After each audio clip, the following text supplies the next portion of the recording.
Hi, and welcome back to another episode of the Whatever This Is podcast. It feels like it's been 5 years since we last recorded for some reason. I don't know why that is.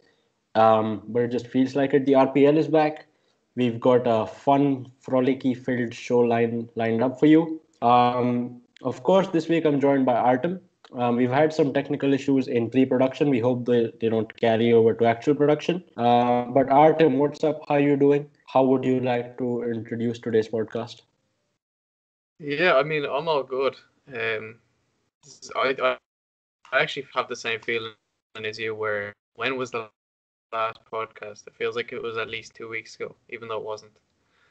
Yeah, it was actually like 6 days ago. It wasn't even a full week ago, I don't think. But it just feels like that. Also, today we have an extremely special guest.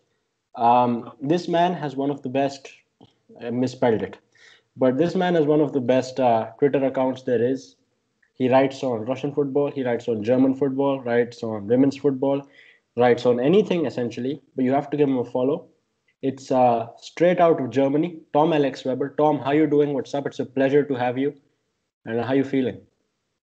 I'm good. I'm good. Thanks for introducing me like that. Appreciate the kind words. Um, but yeah, I'm good. I'm doing well. I'm excited for the day. Bit Mm. nervous, but yeah, I'm good. There's No, no that's need to be nervous. In this yeah, podcast, we just take the piss out of each other, so it's all exactly. good. Yeah, and you're Amazing. very good at that, as I've learned. Taken a few L's in my day. So but this meme, by the way, Tom has haunted my life with this meme. Every Wednesday, he retweets this, which is like it's Wednesday, or as I like to call it, Thursday. I see this meme at least 3 times a week, and it's just a great coincidence that we record usually on a Wednesday. So I had the opportunity to bring that up as well. Um, but Tom, first of all, what teams do you support? What team do I support? Yeah, I know you support Uh, Liverpool. I support Liverpool, Norwich as well in the championship. Um, support the Seattle Sounders in MLS. But the funny thing is about me is that even though I'm German, I don't really support a German team, right? Right. Um, I guess I like my local team, Dynamo Dresden, but it's not really proper support. So being honest, I'm not really passionate about them. I want them to do well, but I'm not passionate about them to be honest. Um, and in Russia, I quite like CSKA Moscow, Right. but again, it's not really a passionate thing. It's more like I like them. I want them to do well, but Mhm. I'm not really a fan to be honest. That's fair.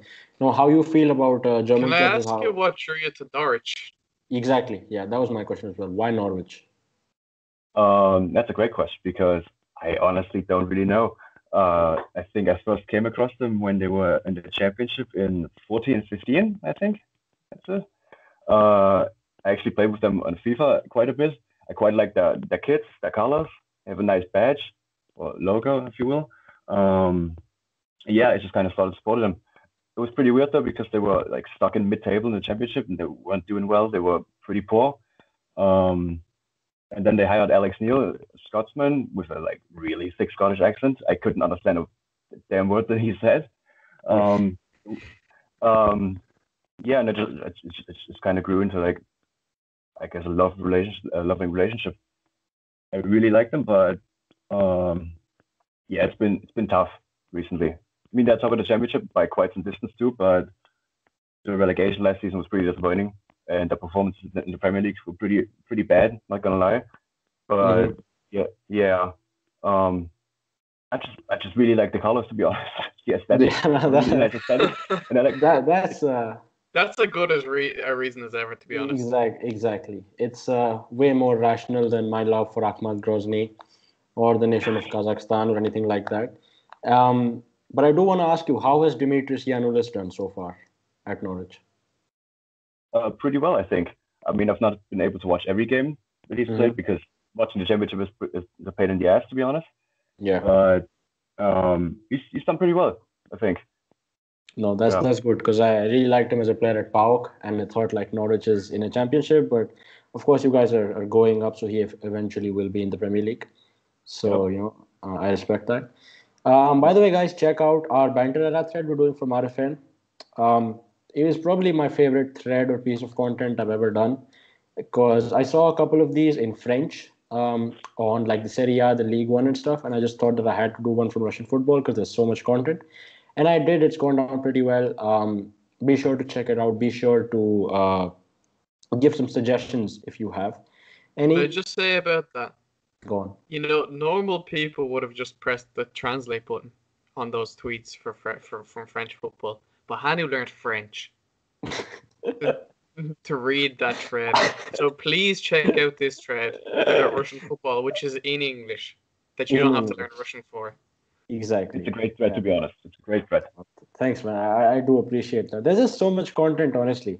Like this is all of the stuff I've done has been stuff I just remember or stuff like someone told me. I haven't even dug deep into anything, and we already have about 40 to 50 tweets. I don't know. Can I So just ask you, are you go going on. to keep updating this as things happen? Or is this going to be like, okay, we've reached 50 and that's enough? No. I added a lot yesterday. I added a few today. As things happen, I'm gonna keep adding them. So it's gonna be continuous. Okay, nice. I like that. Yeah, it's gonna be continuous. Um, but the RPL is back, Artem. It was quite a good week of RPL football, wasn't it? Lots of red cards. How many games did you watch, if any? What surprises you over here? How did you feel about the RPL being back? Well, the best thing about the RPL being back is that it only took one match for there to be match fixing scandal again, which is fantastic. I didn't get to watch any of the matches live, but I did get to see the highlights of 3 or 4. So it was a good match week, to be honest. A few surprises in there. I don't think many people would have expected Lokomotiv to beat CSK like they did. Same with Rubin Kazan. Zenit against Rostov was look, I only watched the highlights, so I can't say properly. Seemed like a decent game with 3 of the shittest goals I've ever seen. So it was a good week all around. I think it really did Russian football justice. Yeah, it had everything. It had match fixing scandals, it had red cards, it had bad refereeing, it had goals, it had everything. But since we don't have much else to discuss, like apart from these matches, we're gonna do sort of a bit of a dive with a dive into every single game. Before that, Tom, did you manage to watch any RPL games this weekend? And do you usually watch the RPL? I didn't catch a game this weekend. I wanted to watch CSKA versus Loco, but I thought the game was actually kicking off on Friday. But Yeah. when I realized it was Saturday, then I wasn't able to watch it. But I did watch all of the highlights of all the games. And like Autumn said, it was a really, really good game week. Really exciting. Lots of goals as well. All right, that's good. That's a great thing that you watched the highlights because we're all now on the same page and we can like discuss Tambov versus Rotor with a similar plane of thought. Artem, do you think Tambov threw this game? Because I think they did. I think this was a fixed game. That own goal, that second goal. Do you remember the goals first of all? I remember the goals, and I actually, it's Gagashvili for me that like if they did throw the game. Look, I didn't watch the full game, like I said. If they did throw the game, I don't think it was the full team. I think it was him. But I also am wary that like those kind of claims when you're not certain are a little bit far fetched. Like if you look at the own goal, it's a little bit dodgy, but I can kind of see how it happened. If you look at the way he defended throughout the game, also a little bit dodgy, but I don't know if it's dodgy enough to call match fixing. You know I what? honestly was super surprised that they went 1-0 up in the first place. If they did throw the game, then at least they tried to make it look like a real one. No, that's fair. I only say it was a thrown game because it was Tambov and the whole circumstance that Tambov found mystery money from somewhere and now they can play the rest of the season. And then they start off really well and then Gigashvili finishes the ball into his own net like a proper striker's finish. Then his reaction to the own goal is also dodgy. Like it's not a genuine reaction to me. Um, and also the fact that he's 18 years old and it's like his first professional. I don't know why you'd actually throw a game if it is your first professional club. But I mean, Tom, what do See, you think? Go on. sorry, Go ahead. just before Tom gives his opinion, it's that gives me the opinion that I don't think he threw it. I don't think someone who's that young is going to throw a game like probably the biggest game of his career so far, right? Like, Probably. I don't think that he's going to throw his first game and risk all that can be made in his career for, I don't know if it was money or for whatever, but like it just seems a little bit far fetched to me. Like you said, it was a striker's finish for the goal. I don't think so. Like, What's the highlights though? Hold on. Okay. yeah, no, I watched it. I watched that goal a few times already. Like, don't get me wrong, it's dodgy, but it's definitely not a striker's finish. The way he touched, like the way he hit off the side of it was just a bit like, I don't know. It's almost like he was running. He kept running and didn't expect didn't expect the ball to get as far as him. Is the way I'm going to describe it. All right, that's fair. Tom, what do you think? Do you think that goal was a little bit too dodgy? And what do you think of this entire Tambo fiasco that's been going on? Well, it was certainly dodgy, that's for sure. But I don't think you can call that match fixing, to be honest. I've seen it happen a few times in South Korea. Actually, in South Korea, has had its fair share of match fixing scandals, and I think most of the time it's just someone being a dumbass, to be honest. Right. Rather than anything more sinister. And to be honest, I don't really know much about what's going on at Tambov. I know that they're really like struggling, that they don't barely have any players or something. Yeah. But I mean, that's nothing new really in Russian football, is it? Yeah, it's not. That's true. That is true. It's nothing new. It's basically like they had lots of financial issues and they almost went bankrupt. 3 times they went bankrupt almost, and then like the next day they didn't go bankrupt. And the league helped them out. Clubs gave them loan players for free. It's been a bit of a mess, but I mean they're back Honey, on the what football do you pitch. think? Do you think it was a match fixing or not? Yes, I do. I don't think it was Do. match fixing. I think it was sport fixing, like you said, with like Gigashvili throwing it. And to be fair, he didn't do anything in the second goal. But like, if you see the players that are playing for Tambov, the guys they've signed, there are some right bums in there. Guys who've been playing in the Crimean League, guys with a transfer market value of 50,000 who were playing in the Latvian second division. Just like, if I was a match fixer, I would fix that squad. It would be easy. So that's why I feel like. At the same time, though, would Rota not be confident enough against that side not to have to match fix? Because I feel like the stakes are way too high if you get caught for that kind of thing. Like, don't get me wrong, there's been a lot of talk of match fixing in Russian football forever. Like, I don't know if you know the most high profile case or not, the Rostov against CSKA in 2006.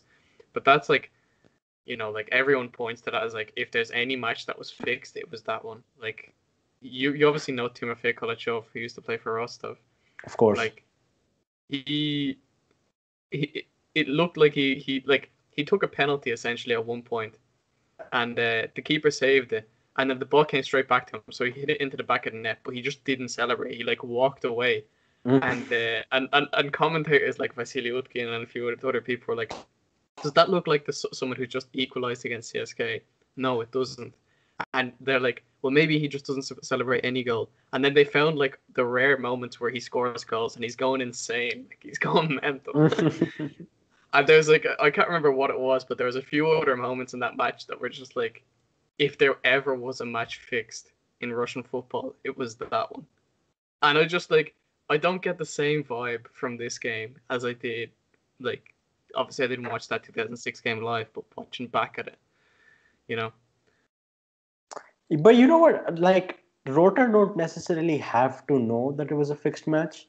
Like, someone could pay Gigashvili or Tambov to throw the game, and if it's 1-0 at halftime, that person bets on Rota to win. Rota don't know anything about it. It's only Tambov you're fixing. So it's not necessary that Rota are involved in it. I guess it depends on what we look at it. If you're looking at it as a purely like in that case, then I actually can see more of a shout if it was, say, this random investor who's saved Tambov. Exactly. You see now you see the signs. Yeah, like I see what you mean. I still don't believe it entirely.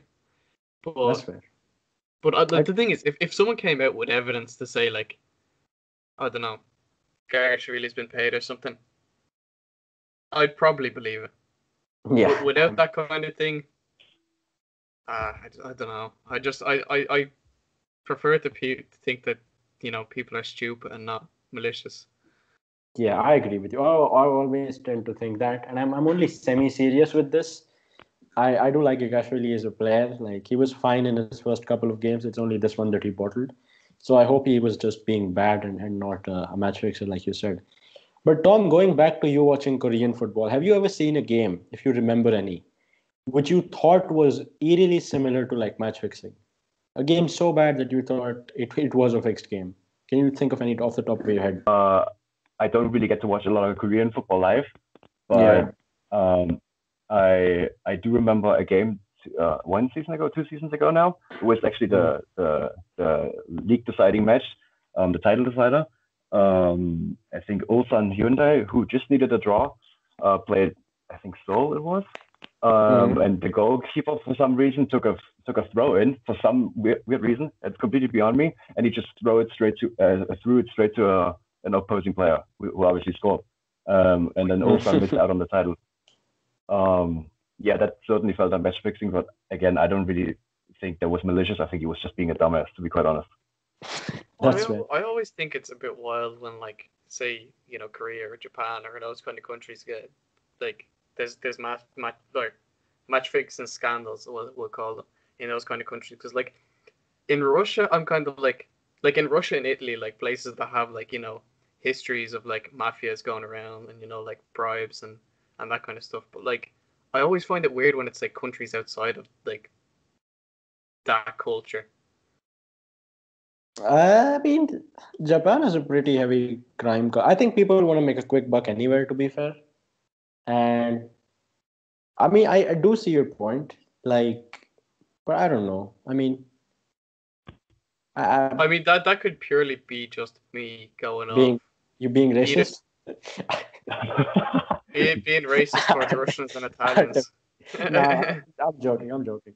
No, it's purely. I don't know. Maybe it is just a purely stereotypical thing where I just wouldn't expect it to happen in. I don't know. I just feel like those kind of countries are more developed, that kind of thing. This is just me. I definitely get what you're saying. I think walking into developed not only people by. Yeah, like developed not only by a football sense, but I mean not only by like an economical sense, but also a football sense. Whereas I know like Vietnam had one of the biggest match fixing scandals in history, and you can understand that. Yeah. The league isn't really that rich and stuff. That's the thing. Like I don't think it's a secret to anyone that there's a lot of corruption in Russia and there's a lot of corruption in Italy and that kind of stuff. So it doesn't surprise me. Maybe it's just because I'm just far removed from what happens in a lot of other places. Yeah. Do you know of the guy? There's this guy who like is the biggest match fixer of all time, and he's Indian. He's a Singaporean of Indian descent. So that's the type of company that India, like this guy. That sounds awfully like someone I know. Yeah, no, I don't know who you're talking about. But this guy like fixed everything. He fixed like half of the Finnish league. He tried to bribe Dimitri Kharin apparently, but failed. Shout out Dimitri Kharin. And like, you ever see those types of like Joe Rogan videos and stuff where someone was this absolutely brutal mobster and now they have a book deal and a podcast? Yeah. Yeah, this guy sounds like a guy that fits the profile. Because I think he's a free man. Yeah, this last sentence was, so he's a free man. He's on CNN and stuff. He did not have to serve any rigorous punishment, and now I guess he's just a ghost. But if I was him, I would start like a podcast of my own and just tell people about how I fixed football. Well, why would he start a podcast when we can just get him on our one? I'll try. Please, everybody, if anybody knows, if any of our listeners know if this guy has any kind of social media account, please let us know. We'll get in touch. Yeah. We will try to get in touch. Tom, why do you not support Tom Tomsk? Because they're bad. Right. No, they're no worse than Norwich, though. I mean, just kidding. But I don't. Yeah, go on, my bad. Go ahead. No, I was just saying, if they come back to the RPL, would you like be open to just supporting them as a meme? I mean, yeah, I would. I mean, of course. I mean, they're called Tom Toms. Why not? But I mean, I don't really know why I don't support them, to be honest.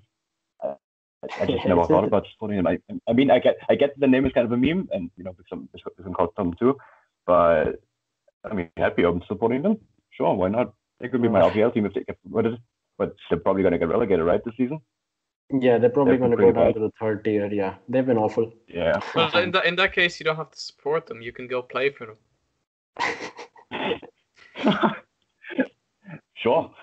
Yeah, they're signing anyone anyways. Like if you look at their transfer market, they're just signing randomers. So I'm sure they'd take Tom, our Tom, as well. Going back to the RPL, Artem, have you ever seen a debut like Ali Sau's?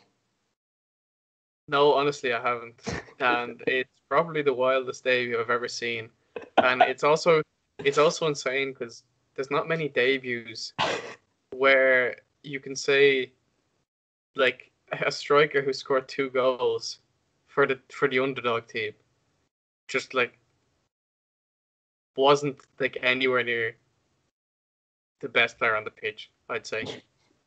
It is. Both of his goals were properly hilarious, especially the first one. God knows what was going on in that goal. How Karzakov and Douglas completely fumbled that. His 2 goals had a combined like if you put like the distance between where he stood and the goal line between from both of the goals, he wouldn't even leave the 6 yard box. He wouldn't. That's true. He wouldn't. Like both of his goals had an XG of 0.99. Um, but I'm happy for him, man. Like his work rate was amazing on the pitch. He was like dropping down to like defensive midfield to contribute to the goals. So I'm happy for him. Credit to him. People were memeing him in the RFN chat, and then he scored a brace, shut them up. I believed in him all the way through. But it's a good result for Rostov, Artem. What do you think? Do you think Zenit should be worried? I said yeah after I saw the Zenit result, and then after I saw the rest of the results, Zenit actually had a gain on their opponents. Like they were 4 points ahead of the closest rivals. In the lead up to this, they drew, and now they're 5 points ahead because both CSKA and Spartak lost. So like it's just I don't know. It's a bit of a weird one, to be honest. Like clearly they didn't play the greatest game. Rostov went down to 10 men. Probably didn't deserve to go down to 10 men, in my opinion. And like obviously the goals they scored, or sorry, the goals that Zenit conceded in that game, like we said, were shocking. But it's not like the goals that Zenit scored were great either. I think a draw was probably a fair result in the end. And I don't know if it's time to be worried for Zenit or not, because like maybe just Rostov played well, like maybe it's more to do with how Rostov played than Zenit. I feel like we'll need to see a couple more matches before we can kind of make that judgment. That's fair. I agree with you. I think Zenit didn't play well, but none of their competitors did. Also, I've just discovered that Norwich are actually playing right now against Brentford. It's a top of the table clash. Buendia scored and they're winning 1-0. So shout out Tom for coming on while his team is playing, and we're going to keep him updated with the result as it goes on. But Tom, what do you think of the title race this season? Do you think there is a title race in the RPL? Who do you think is going to win the league? Do you think Zenit will do it again? Or do you think CSK or even Sochi might do it? What do you think? I mean, honestly, Sochi should do it just for the memes, I guess. Yeah. But I mean, Zenit will probably do it again, won't they? They're just too good, even if they don't necessarily deserve to win. I think they probably don't. CSKA played really well early in the season, but I mean, they're a one-man team with Vlasic, right? Yeah. He's really good, but the rest of the team is just kind of meh, I guess. Even though I really like Salomon Rondon, I think that's a good signing, but I don't think he can push them over the line, to be honest. But yeah, I do think Zenit will do it again. Unfortunately, I think it's a bit boring, but yeah, they will do it again. They're just they just have too much quality. But like I said, it would be funny if Sochi did it, to be honest. Oh, it would be hilarious. I hated Sochi for the first like 12 months of their existence in the RPL, and now I'm just fine with them. I'm with the bands. But now, Tom, a trickier question, right? We before the season started, we all believed that Sochi, I mean not Sochi, CSK and Spartak were shoo-ins for the European spots in second and third. But now there are only 6 points between second and ninth. So, of the four European spots, excluding Zenit, who do you think is going to qualify for Europe? Four clubs. Oh, that's really tough, man. It I is. really don't know, to be honest. I still like CSKA's chances. I do like Spartak's chances as well, but I actually really like Sandro Schwarz at Dynamo. I think he's a pretty underrated coach. I think they can maybe sneak in ahead of Spartak, I guess. Yeah. But I wouldn't be surprised if all the spots remain the same until the end of the season now. That's fair. Artem, I'll let you go next for the same question. I know I've put you guys on the spot again, but who do you think will be the four clubs that go to Europe? I think for sure it's going to be Zenit and CSK. I think that they're like most likely. Yeah. Then even though Spartak didn't play very well at the weekend, I still think that they're going to get in there, especially with Quincy Promes. I feel like he's just going to, like, once he starts scoring, he's not going to stop. So I'm going to say them as well. I'd love to see Sochi in there, but I don't know what I'd love to see more. I don't know if I prefer them to win the cup or to get through the league. And then just because of our bet, I have to say Krasnodar. I know you said 4 teams, but there's 5 spots, isn't there? So I'm just saying those 5 spots. Do you really think, like, bet aside, do you really think Krasnodar, that awful club, are going to do it? I mean, like, what's to say that they won't? No, like, they are awful. That's what's to say they won't. Okay, well, in my opinion, they have a better chance than Sochi of getting into Europe this season, and that's a big claim. Like, I think Dynamo have a good chance. Like Tom said, Schwarz is a great coach, and I feel like their team has been playing well all season. Like, Dynamo deserve Europe, but whether they get there is a different story, obviously. I don't know. I think Krasnodar are definitely good enough. They just need to show up more on the day. Like, they've had a disappointing start to this to this spring. Like, obviously losing in the cup, then losing in the Europa League, then drawing in the league in their first fixture back. But like, they're still a great side. So I think they Okay. can still get there. Right. Well, my 5 are going to be Zenit, obviously. Then CSK, I think, are going to do it. I think Sochi, without a doubt, are going to make Europe. I don't know if it'll be second, third, fourth, or fifth, but they will do it. I think Spartak will probably do it, and I think Lokomotiv will be the last club because I believe in Nikolic. And now that Francois Camano is good again, now that Lisakovic, like, he's found his squad, and I feel like they will be consistent enough to do it. I think Dynamo will be close, but unfortunately not close enough. Ruben are good as well. I mean, it's a really hard choice, but I'm gonna go with Sochi, Spartak, Sochi, Spartak, Loko, and CSK. Is it mental? Is it mental that the Russian league currently has 9 teams who are all similar level? It is, and it's a good thing, but it's also a bad thing because there's lots of clubs that are at a similar level, and it's very entertaining. But in Europe, they're all trash.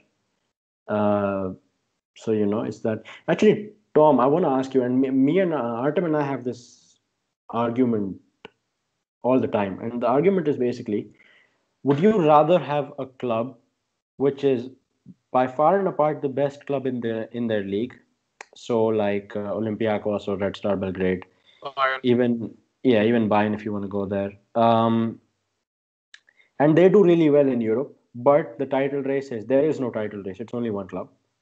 but you're good in Europe, so the coefficient is good. The club is reaching like it's overperforming, right? Or would you rather have something like this, where it's a very very interesting league phase, but nobody is really good enough to be super competitive in Europe? What would you rather have? Definitely the latter. To be honest, I think a one club league like the Bundesliga or the Greek league is pretty boring. I don't really care about the Champions League if I'm being completely honest. Even though Liverpool won it a couple of seasons ago, and I quite like Liverpool, but I really don't care about the Champions League. I'd rather have a domestic season or league that is exciting rather than just a team just running away with it every damn season. That's just boring. I mean, what's the fun in that? Although I do agree that I do think the Bundesliga is actually really exciting, even if Bayern will always be the big. Yeah. See, that's exactly my point, Hannah. It's like it can still be exciting and have just one dominant team, but yeah. I agree with Tom.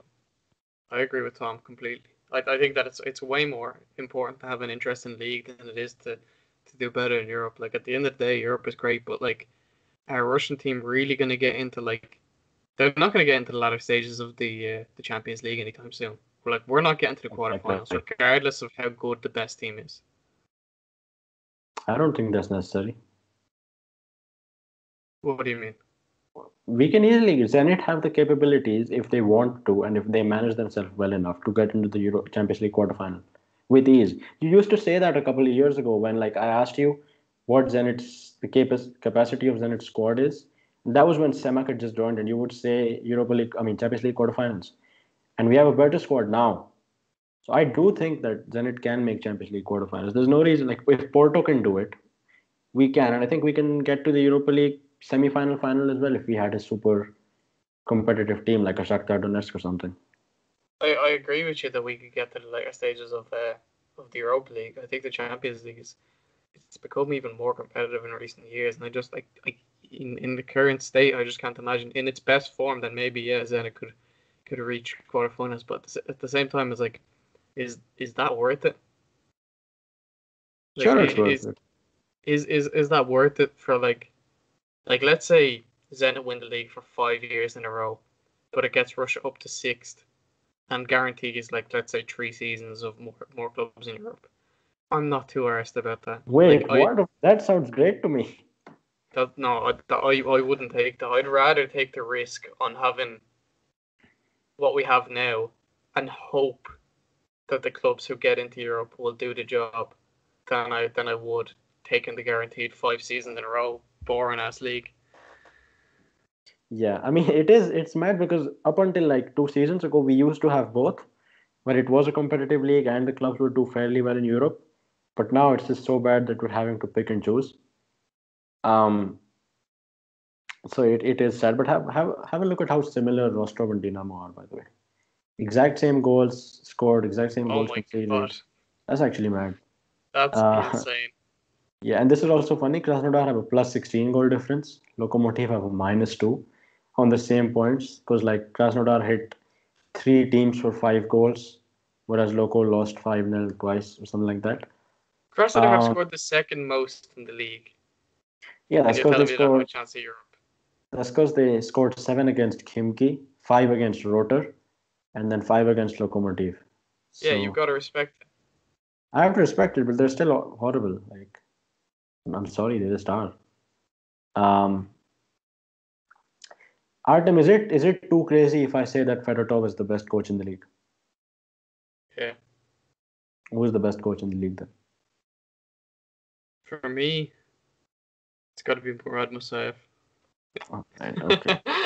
No, I'm joking. I don't know. I feel like the coaches are quite similar. Like Fedotov has done a great job this season, but I feel like he'll have to prove himself for more than just that. Like, there's no real longevity in this league at the moment in terms of coaches. I feel like if there's any league in Europe that has the most up and coming coaches, it's probably Russia.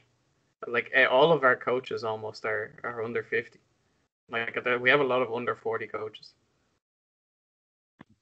I don't know, Tom. I feel like the Bundesliga always has a couple of hipsters, Yeah, but for then they lack moved of to a the better Russian league, term. like Tedesco and Schwartz.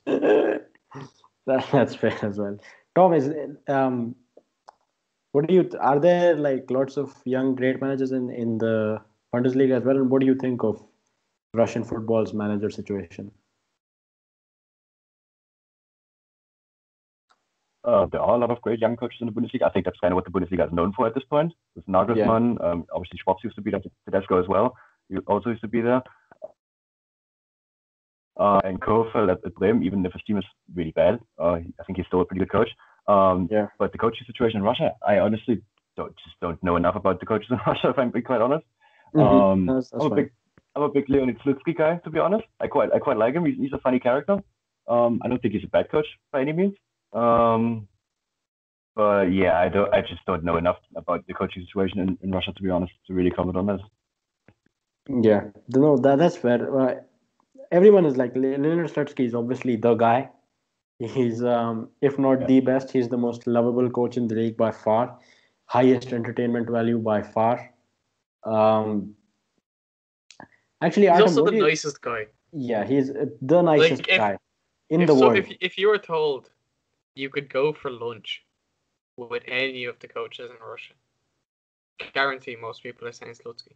I feel like all the other ones, like some of them might be pricks, some of them might just be a bit boring. Slutsky's, you know what you're getting. Exactly. He's just when I have a whale of a time with with Slutsky. That's where yeah, there's not really like Tedesco would probably start doing jumping jacks in the restaurant because that's just type of live wire he is. Tedesco's the type of guy who like counts the calories from the meal. It works out beforehand. He is. Tedesco is that guy. Nikolic is just the guy that like death stares. He doesn't say a word.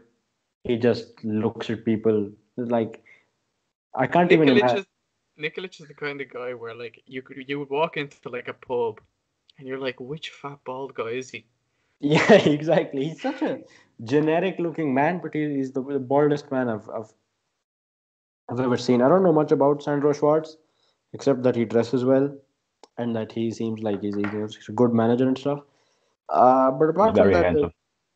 yeah, he is. Artem, who's the freshest player in the league? No homo. Who's Because the freshest? I've been meaning to ask you this for ages, and Tom finally brought it up. So sort of brought it up. Who do you think it is? Do you know what? Give me a second to think. Can you like Tom? If you have one in mind, can you give yours and Hannah the same as Yeah, you? Just give me a second. Tom. Who are the most handsome, freshest players in football? Doesn't even have to be Russia. Who are your personal favorites? Oh, that is pretty tough, to be honest. Loris Karius is obviously pretty handsome, right? Former Liverpool player. Um, oh, that is a really tough question, to be honest. What's the guy at Zenit, the Argentinian guy? Driussi, is that his name? Yeah. He's pretty handsome, I think. Mm-hmm. Rigoni, he used to be at Zenit. He looks pretty good. He's pretty good looking, isn't he? I Sure. think. Yeah.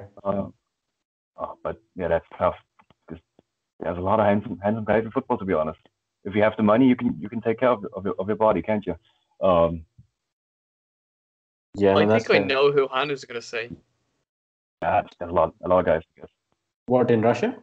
Yeah, I think I know who you're gonna say. Because I don't know who I'm gonna say. Who is it? Oh, really? Okay, well then I'm gonna say it. If no one else is gonna say it, I'm gonna say Matthias Norman. Yes. Okay. Yes. That was my main shout. If Because anybody hasn't seen how fresh this guy is, just go on his Instagram, Matthias Norman. It's just Matthias Norman. But yeah, he's a fresh bloke. He flexes his rented Lamborghini and his fresh clothes. rented Lamborghini. Who else? Who's in your list? Who, me? Yeah. Okay, I'm gonna try and stick to Russian footballers, more Okay. Russian league players. Kokorin had some style back in the day. Some of it was dodgy, some of it was good. But Okay. I'm not gonna have him in there because the ones that were dodgy were really dodgy. Like one time you came out wearing I think it was a full Louis Vuitton red tracksuit, and it just Yeah. looked terrible. Right. Fyodor Smolov is pretty fresh. Yes, he is. And Like, I've never seen Fedor Smolov look bad. that's the thing, and it's like even sometimes you see the tattoo on his chest, and you're like, that's a bit of a shit tattoo, but he's still fresh overall. He definitely takes care of himself more than 99% of the league. I don't know, and then I don't know. I can't think of any more, to be honest. Yeah, I think for me, number one in all of football is Marco Asensio. Shout out Marco Asensio. He's really fresh. Yeah, he's a horrible footballer these days, but I still respect it because when he burst onto the scene, I thought he was going to replace Ronaldo. That didn't happen, but he is still a fresh bloke. So, well, hang on though. Is he fresh or is he just handsome? It's the same for me. I don't think it's the same for me. Like, cause you can be handsome. Like he's got those, that Spanish look. He's got tan skin, nice hair, tall, got that good posture. But he's just like, is he actually fresh? Like, does he wear fresh clothes? I feel like he's the kind of guy who walks around in tracksuits all day. I've never seen him but on a football pitch, he's always looked fresh to me. Yeah, but that's a football pitch. It's all you can be like a drippy player on a football pitch and just be so not drippy on off it. I think he's just look. Actually, do you know what? Andrew, look at the third thing that came up there. Yeah, go back. Hey, he's fresh as hell. This one? Handsome. Told you. That's what he is. That's all he is. Oh no, that's just. That's fucking hilarious. gonna have to change the topic over here. Who's the freshest manager in world football? And this is just like good dressing sense and stuff. I'm saying, you know what, Zinedine Zidane is in there with a shout. It's just the smile no, I don't care if he's too bald. He's too bald. But he's always super fresh. Except no, actually, that's a lie. Do you know what he wore? Yeah, that's a lie. Yeah, for the second time, he came to Real Madrid. Where is it? The photo must be somewhere. He was wearing like ripped jeans up to his down to his ankles and like really terrible sneakers. See if that works. But who else is it? There he is. There. Look at that. Yeah, that's awful. That's awful. Looks like we went for a walk on the beach and soaked the bottom of his jeans. So we had to roll them up to let them dry and put some shoes on. They didn't even bother with the socks. Yeah, I feel like Pep Guardiola is up there. When Pep Guardiola is like, if when he's wearing something stylish, it's unreal. But when he's wearing, like, he also has some pretty dodgy outfits as well. That's fair. Tom, who is there in your list? I feel like Nagelsmann when he does it right, but he also has a lot of shockers. Who's in your list, Tom? Marco Rose at Gladbach. He's pretty fresh. Sure. I think he's probably the freshest manager in football. Who else? Oh, he's fresh. Pirlo. Yeah. Exactly. Pirlo is a great show. Pirlo is a great show. Smooth as bloke. But I don't know if Pirlo is fresh or drippy. I think he's more just classy, right? Yeah. I can accept it. Yeah, we'll accept it. Yeah, Pirlo is definitely there. You know, Andreas Villas-Boas as well. I feel like he's just a fresh guy. Nah, he's not. No. Excuse me, his hair and his beard are exquisite. Yes, exactly. No, he's not. No. Yes, there we go. It's 2-on-1. How do you feel, Hanu? I don't feel like anything. I feel like you can't put Zidane above this guy. Look at him. But is it the fact that he's sort of renowned as an idiot as well that maybe puts me off him? Oh, well, maybe it puts you off him, but I don't know. I think he's just a fresh guy. Yeah, I mean, I'm not gonna diss anybody's style or type or whatever, but I mean, I'll respect it. Just so we have some balance in this argument, Artem. Now, who do you think who's the least fresh footballer you've ever seen? Oh, jeez, there's so many of them. Like, Charlie Adam is up there. Charlie Adam. Can't believe that's the first man you think of. Charlie Adam. He's younger than Cristiano Ronaldo. I hope you know that. Wait, what? Yes, exactly. Hang on. I had to go back. There's actually a picture of the two of them together. That's crazy. Look down the bottom right corner. Yeah, let's see that. No, see Look. I didn't know that. I thought he was like retired. No, that's the thing. That's what makes it even better. No, that's mental. Who else you got? Give us a couple of names, and then we'll go back to like Spartak versus Rubin or something. Oh, it's tough to find one better than that. Like, I think Ribery is up there, but he's just sensational as a footballer, so I can't disrespect him like that. I also feel like Ribery you can't say just because like No. He was his, amazing footballer. no, not even to do with his footballing skills, but like the reason he looks like that is because of a car accident. So I Wait, feel like what is it? yeah. What do you think? He has a big scar on his face. I didn't know that. I didn't know that. My bad, Ribery. I thought that was Um, like a well-known fact. But either way, yeah. Like I feel like you can't say him because of that, because I feel like you know, put anyone in that same situation, they probably look the same. yeah, that's right. But they are definitely some ugly ass footballers. I just can't really think of them off the top of my head. No, I mean, speaking of like facts that people should know that Oh, I you know who go on. in the Russian league, Urunov, just needs that eyebrow needs to go. No. Urunov has drip though. No, he needs to go. Austin Urunov has drip. Look at his Hey, eyebrows. hey, yo, Tom, do you think his eyebrows need to go or stay? I think they gave him No, character. there's no eyebrows. It's singular. What do you think, Tom? It has to go. That is horrible.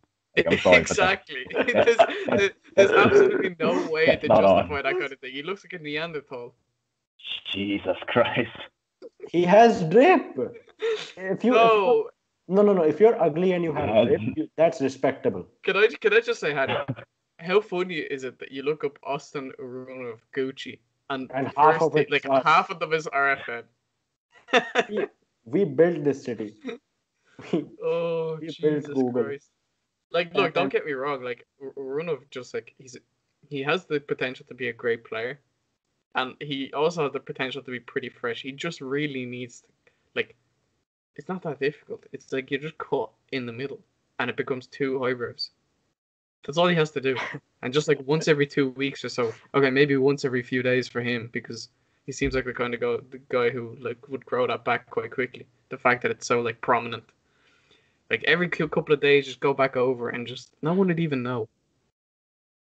okay, that's fine. Tom, do you have any shouts for least fresh footballer or manager? That's really tough. Managers do it. I guess Nagelsmann. You could put Nagelsmann in there. I guess. That Gucci suit or whatever the fuck it was that he wore in the Champions League.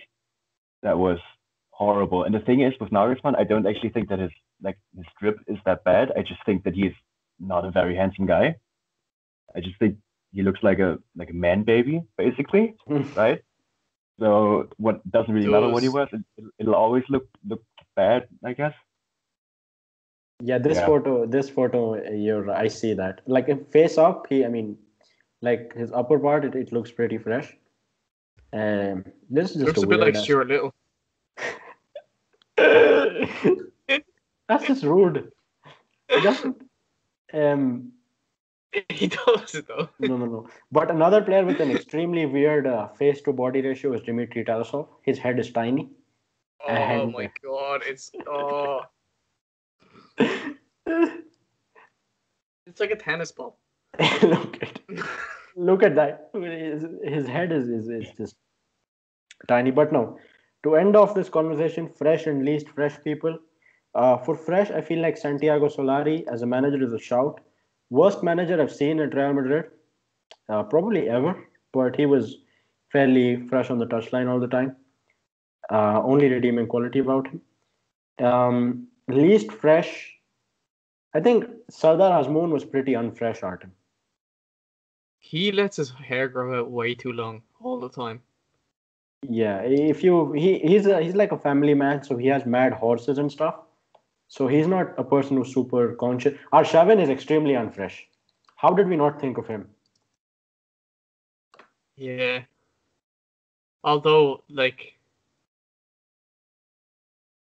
I don't know. Although, like what? He's a fashion designer, so you can't really knock his He's more artistic on that level than us. I want to see what he designed. I still haven't been able to find anything. He designed women's clothes. I don't know what. Like, I want to see, like, no, so I want to see what he designed, like the material that he came up with, because we've only heard of it. We don't know if he actually did. So we know he did because he said he did. Where do you think that information came? Did you think that like someone just randomly thought, you know how funny it would be to make a rumor that Arshavin made women's clothes? And Arshavin never came out and refuted it. He just if Pele can make up goals, Arshavin can make up the fact that he created. Oh, now you're on my side, eh? No. Listen, but I just want to see Arshavin's sketchbook where he has all the concepts. We'll get him to show his to show it on the podcast when he comes on. Yeah, all right, we will. Going back to the RPL, that was a great 20-minute tangent. This has taken us like 40 minutes per match at this point. I don't care anymore, honestly. Sochi are going to the Champions League. Sparta Quincy Promes was a ghost. George Desportovic is the best striker in the league. Kamano is good again. What else we got? Right. The Women's Superliga, the Russian Women's Superliga is back in a couple of weeks. And if you did not know, Tom is the official women's football correspondent for RFN. And like we've never, I think, discussed women's football on this podcast before. And because we have the right man on a call with us, we thought it'd be good to introduce it, to help you guys get acquainted with it since the season is coming back. So, Tom, can you give us a bit of an intro into the upcoming season? I know there's a couple of new teams that have joined. If there's any players we should look out for. Just anything you'd like to say about the Women's Super League. So the season returns, or the Superliga season returns on March 13th.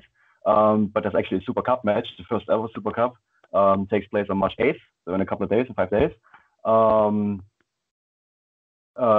Players to watch out for, I guess, Lina Yakubova at Zenit. She is only just signed for Zenit. Was one of the biggest off-season moves, I think, ever in the Superliga history, because she was with Lokomotiv Moscow from the very start. So Lokomotiv has been around for 3 years now, I think. She's been with them from the start, made the most appearances for them. I think she might even be their record goal scorer, but I'm not 100% sure on that. So she just signed for Zenit, and Zenit pulled off quite a lot of big moves, to be honest. But they'll probably be the most improved team. They finished mid-table last season in their first ever season in the Super League, or as a women's team. Yeah. They also signed Anastasia Shukro from Dynamo Minsk. She's really good. She scored like 58 goals in like 56 games over the past couple of seasons. So she's really good. She's going to be exciting. And they also signed Ksenia Zubotovic from Ryazan. So Ryazan finished 4th last season. She was their captain. She also played with CSKA in 2019. Was actually their top scorer, even though she's a defender. But she's really good. She's a bit old now. She's 33, I think, or 34 even. But she will add a lot to the side. And so I fully expect Zenit to challenge the top 3. I think they might even challenge for the championship. So they're going to be really fun to watch next season, or this season, I guess. Then we have CSKA and Loko. They are the established 2 powerhouses in the league. They are going to be great as well. I think, even though they haven't really strengthened their side because they were already pretty strong, I think Loko might struggle a bit because they lost Lina Yakubova, and that is a really big loss, like really, really big. But they made a pretty unconventional signing. They brought in Sulen Roja from Corinthians, which is pretty unconventional. Like in the men's league, you often see Brazilians in the RPL, but we haven't seen any Brazilians in the Superliga, I guess. That was a really interesting move. At first, I was really excited about the move, but then I dug a little deeper, and I found out that she basically hasn't played in like a couple of years. So she's that's one to look out for, I guess. But I would temper expectation, I guess. Yeah. And CSKA are basically the established powerhouse in the league, so they will always be the favorites for the title, I guess. They're really good, but they didn't really strengthen enough for me. They were pretty underwhelming in the Champions League last season. They'll be in the Champions League again, obviously, this season as the champions. but they just didn't strengthen enough. I fully expect them to just not run away with the league like they did last season or the last 2 seasons. I fully expect them to struggle a bit, I guess. I think they're still the favorites probably for the title, but they're going to struggle. Mm-hmm. I mean, I really appreciate that super comprehensive breakdown you gave us. And I watched the Can I thing. just ask you a quick question? Go on. Yeah. Go on. Sorry, it took you so long to answer me there for a second. I was like, am I gone? It's not bad. No, it's probably on my end. But yeah, my question is, if is the like European scene in women's football the same as men's? Like they have the Champions League and stuff like that, or is it different? It's pretty much the same at this point. It used to be that way, I guess. Well, the Champions League has been around for quite a while now, but it's always been different. Like the thing with women's football is that it's the same, but it's also different, right? So you can't really compare the two. Yeah. But it's pretty much the same, I guess. You have the Champions League. You don't have an Europa League. That's not a thing. Okay. But there will be a new Champions League format, new Champions League system this season, this season I think. With groups for the first time, they'll have groups like the men's Champions League. Before it was just a qualifying round and then a knockout round straight after that. And this season there will actually be 2 Russian teams in the league and the Champions League. So CSKA and Lok will be in the Champions League this season. Last season it was just CSKA. They were knocked out against St. Pölten from Austria. Pretty underwhelming performance, to be honest. But all in all, I think it's pretty much the same as in men's football. Okay, so how do you expect those 2 teams then? Obviously CSKA and Lokomotiv this year. You said that they're both, the established teams in Russian football. Do you think that they'll be able to like obviously it you can't compare it to the men's game because the Russian men's game is trash at the moment. But like, can we expect some better results from women's football? Like, can we expect like at least to get out of the group stages or something like that? That's really tough because that's a tough question because it depends on who they get in the knockout round and in the groups, right? So it fully depends on them. The coefficient in the women's game isn't much better than in the men's game when it comes to Russia. So they've been pretty poor in Europe recently, Russian teams. It's been quite a while since they've really made a splash in Europe. I think the last time a Russian team got deep in the Champions League, it was in like 2009, I think, when Zvezda Perm reached the Champions League final, I think. They lost to a Swedish team. But other than that, they just have been really, really bad in the Champions League. So I don't really expect CSKA or Lok to make a deep run, but I think they could perhaps surprise a few teams because I don't think the Superliga is really a well scouted league. I think teams will be surprised when they come up against them because they won't expect them to be as good as they are. But ultimately, I think if they come up against any of the big sides, any of the big French or English teams, they'll just get smashed. To be honest, like they're good, they're underrated, but they're not that good, really. Yeah. And is there scope for someone like Zenit to go? Like, obviously, look, you'll probably know this more than anyone else, but with the amount of backing that Zenit have, could they become potentially a powerhouse in women's football? Because they clearly have the funds there, and you said that they're bringing in some really talented and interesting players. Do you think that that's something that they're looking at, or do you think that it's just kind of like they want to be the best in Russia and they probably won't look past that? I think for now it's probably more a domestic thing, right? So I think they'll probably just try to be the best team in Russia for now because I just can't see Russia even like challenge the likes of France or Germany just in terms of like appeal. Like no offense, but who wants to come to Russia when you can sign for like a team in like Lyon or Paris? So I can't really see them breaking into that elite level of women's football. Yeah. But I can definitely see them overtake CSKA and Lok as the preeminent team in the Superliga. Like that's within the realm of possibility. That might even happen as soon as this season, I think, because like I said, they have brought in some really quality players. And the 3 or 4 players that I mentioned before, that's just scratching the surface, to be honest. They brought in a couple more. They also brought in Gabriela Czerwinska, a Polish international. She has won like 3 league titles, and she'll be a really good signing for them as well. So, like I said, they're going to be really good this season. But I can't see them breaking into Europe really as one of the big teams. I just can't see. I can't see it, to be honest. Yeah. Yeah, well, it'll be interesting to see anyway. Like that is actually really interesting because to be honest, like I won't lie. Before this conversation, I wouldn't have known anything about Russian women's football. But the way you've laid it out has made me really want to watch it. So, like for anybody who's listening who might be thinking the same thing, like where would you typically watch like streams of women's Russian football, or is there specific websites or channels or? It's actually really tricky because they've just announced a new broadcast deal with Tricolor, or Tricolor, if you want the French name, I guess. It's a pay TV channel, as far as I know. It's a pretty new channel as well. Before, last season, you could watch games for free on YouTube, on the Superliga's YouTube channel, which was pretty easy, but a couple Lokomotiv games got blocked, copyright blocked, because they played Oasis after their games. Pretty funny. But this season, it's still pretty much up in the air if you can still watch the games for free. So we don't really know yet, because I think yesterday or 2 days ago, they announced a new broadcast deal with Tricolor. And they already had a deal in place with them last season. Towards the end of the season, they streamed a couple of games and then posted the full games on YouTube later after the games happened.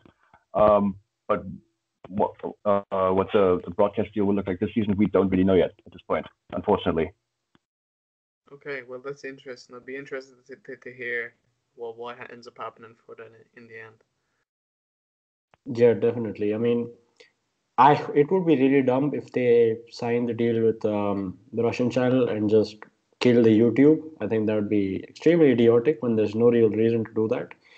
But I am excited as well. And Artem, the question you asked about Zenit possibly becoming European powerhouses was phenomenal, because I've been thinking about the same thing.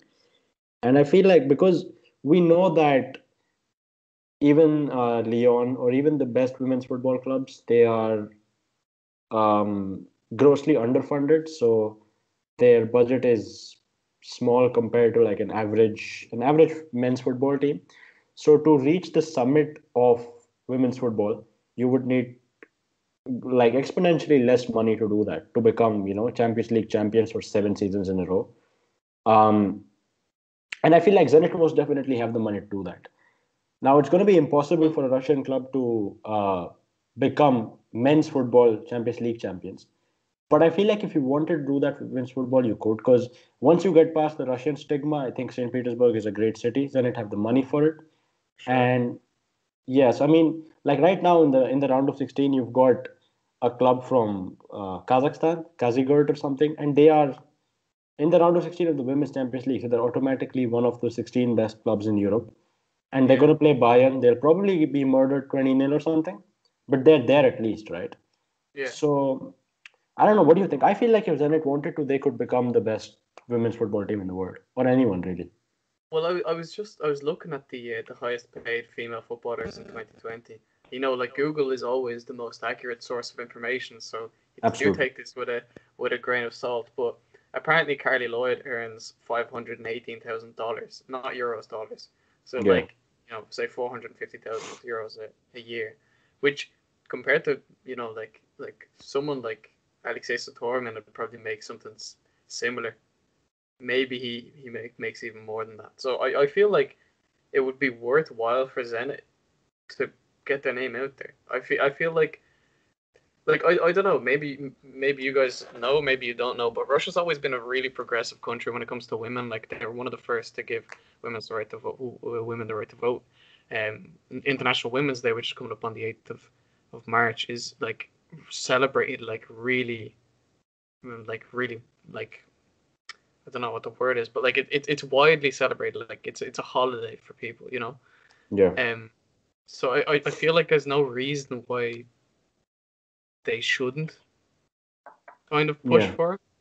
So I feel like there's definitely options for Zenit, and maybe that's kind of what they're starting to hear. They're like, look, we'll conquer Russia and see how it goes, and then in the coming seasons we'll see if we can expand that to European. And like we said already, like Gazprom have the money to do that, so it would be really cool. Yeah, absolutely. And I mean, while we're on that, fuck the guy who that ex-Dynamo manager who came out and said like women don't understand football. He literally just came out and said that. And then after that, a lot of them boomer journalists started like some guys defended him, some guys just said other nonsense. Like we don't even want to give them guys airtime, but I mean, just there's no place for dinosaurs like that. But it is great to hear. Obviously, I didn't actually know that Women's Day is celebrated so fervently in Russia. That's great to hear. And yeah, well, like even from a commercial perspective, the money in the women's game is going up. There's a lot more attention to it these days. Brands are trying to get involved. There's more people lining up to be a part of it.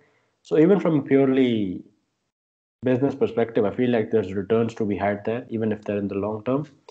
So if anyone listening is a venture capitalist or wants to own a football club, please look into that and give me a cut of your profits once you make them. Um, but yeah, I mean, apart from that, I don't think actually. It would also be sick to see like a superstar women's footballer in Russia, you know?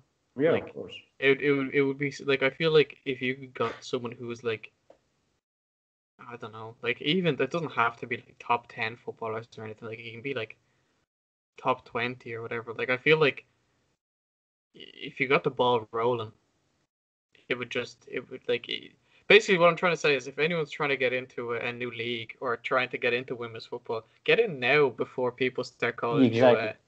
that you're hopping on the trend. You know, you could be one of the hipsters who's here early. It's like Bitcoin. Exactly. You could be an early adopter. Yeah. By the way, Tom, who would you say is the best Russian women's footballer at the moment? The best women's footballer. That's really tough. That is really tough. I think Pernilla Harder at Chelsea. No, She no, just Russian, went to Russian, Chelsea Russian. for. Russian women's football. Oh, you mean Russian football? Oh, sorry, Yeah. sorry, that got cut off. That's even tougher. That is even tougher, I think. Nadezhda Smirnova at CSKA is probably my favorite player. I don't know if she's the best because there's a couple other players that are really, really talented. But yeah, I probably think she probably edges it just ahead of the likes of Nelly Korovkina at lock, who is like a deadly striker. Like she is really, really good in front of goal. But Smirnova is an attacking midfielder. She is very creative. She can score goals as well, even though she's not the most prolific, but she's very, very good, very talented, and she's deadly on set pieces. She is my favorite player in the Superliga. She was my MVP in the Superliga last season because she is the heart of that CSKA team, to be honest. Like without her, they would just fall apart. She's the female Vlasic, you mean? Yep, exactly. Right. I mean, no. I mean, I really don't. I know that the women's team is good. Like they're about to make the Euros. Might be finding myself out there, but I don't know many names. I know Nelly Korovkina only because she scored that great goal in the cup final. I think it was where she like I don't know. It was a great goal. Tom will know what I'm talking about. But no, it is exciting. It's been a nice chat. I know that Rostov have a club this season in the Superliga. Yep. Rubin Kazan announced their club. Artem, did you know that Rubin Kazan, when they announced the formation of a women's team, in their like graphic, they included a Barcelona footballer in the Rubin kit. They just probably searched women's footballer on Google, and then people thought that she was going to sign for Rubin Kazan. I remember that. Yeah, I remember because people were like, "Oh, what the fuck?" And that was it. It turned out to be just bollocks. Like, yeah, that was hilarious. So yeah, Rubin are there. So it'll be a fun season. Hopefully, it's still on YouTube, so we can give it a watch. But Tom, thanks a lot for coming on, man. It was a pleasure talking about men's football and women's football with you. We hope you will be back on soon. And yeah, it was just great having you on, man. Thanks for having me. It was a pleasure. It was fun. It was exciting. Yeah, hopefully I can be on again in the near future. Yeah, we'd love to have you on. Is there anything you'd like to promote? Obviously, your Twitter is at Tom Alex Weber. Apart from that, maybe your blog or something. I mean, not really. I guess you just follow me on Twitter. To be honest, that's where I spend most of my time. I'm not a prolific tweeter, I guess, but I do I do spend my time a lot of my time on Twitter. Also check out my blog. My blog. It's the link in my bio. And yeah, just follow me on Twitter. Come hang out with me. We can have fun on there, I guess. Thanks a lot. Artem, would you like to close it out again? Yeah, I'm just going to echo what you said. Thanks, Tom, again for coming on. You're a fantastic guest. We really enjoyed having you here. So there's no doubt that if you're ever free and want to join us again, you're more than welcome. And for anybody listening, if you did enjoy this, please leave a like. Gold medal on SportRex. Hopefully the technical difficulties didn't annoy you too much. And we'll see you all next week.